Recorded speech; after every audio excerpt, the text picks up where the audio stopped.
Hey dads, you looking for something special for mom this year? Well, the clock's ticking, so I have a couple of suggestions. Follow me. We're down here in what I call the creativity den, and my suggestion is make something memorable with the kids. I started with a base, have two little sides for a bridge, slotted for strength. I want it to be about 2 inches apart, so I use a little gauge and I'm taping it. You could use cardboard, you can use foam board, anything that's handy. Because this cardboard is kind of stiff, what I'm going not very flexible, I'm going to do a couple little scores into it, and that makes it so it's pliable.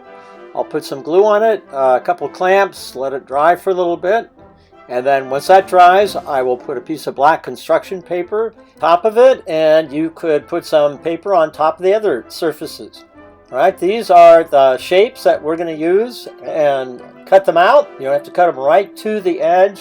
I mount them with a little piece of cardboard with a little tab down below so that when you put it on the bridge, I could glue it and be a little bit stronger. So here's the sequence.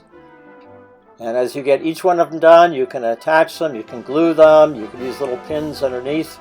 And there's the option of using slots in the base to anchor. Most board games have the same kind of strategy. You start someplace and you end up at the goal. And along the way, all sorts of stuff can happen. You can have secret passages. You can get, in this case, you move by whatever color or whatever thing you get. Could get stuck in the molasses swamp or go on into the ice cream float.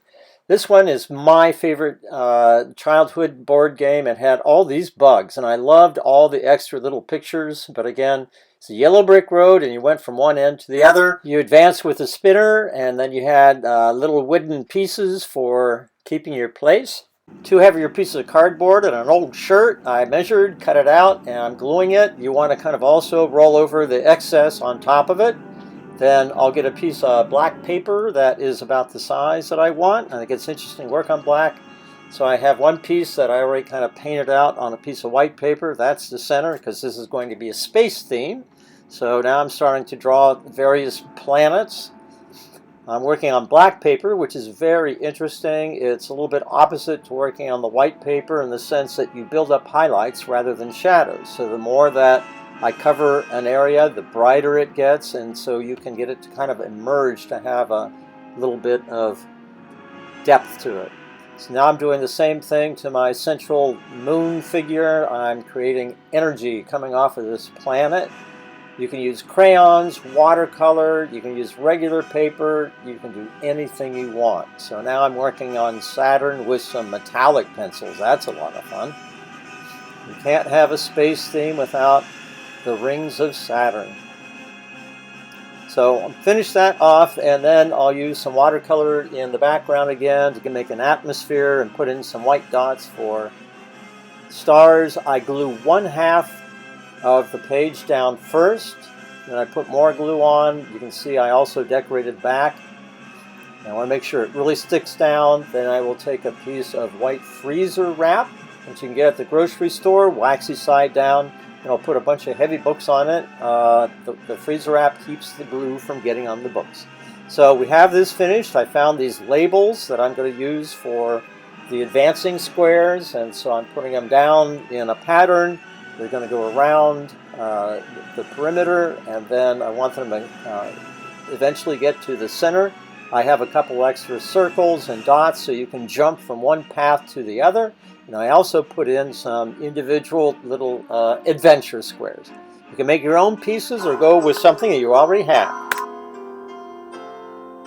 Okay, I have a piece of paper. I'm going to fold it in half, and I'm going to really crease it. Okay, this could be my card, and we're going to open it this way. Then I have a drawing that my son did when he was 6, and I've cut it out and trimmed it out a little bit, and then I've folded that in half and also want to really kind of crease.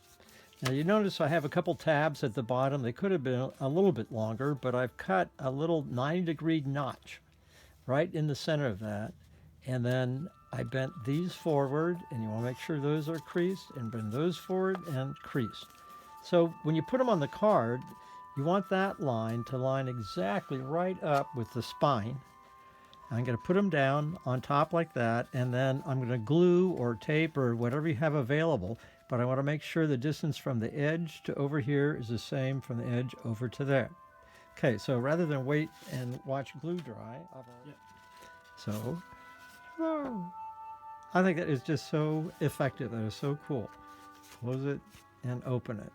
Now you can do the background before you glue that in, or you can do it after, however it works for you. You can make these any size you want.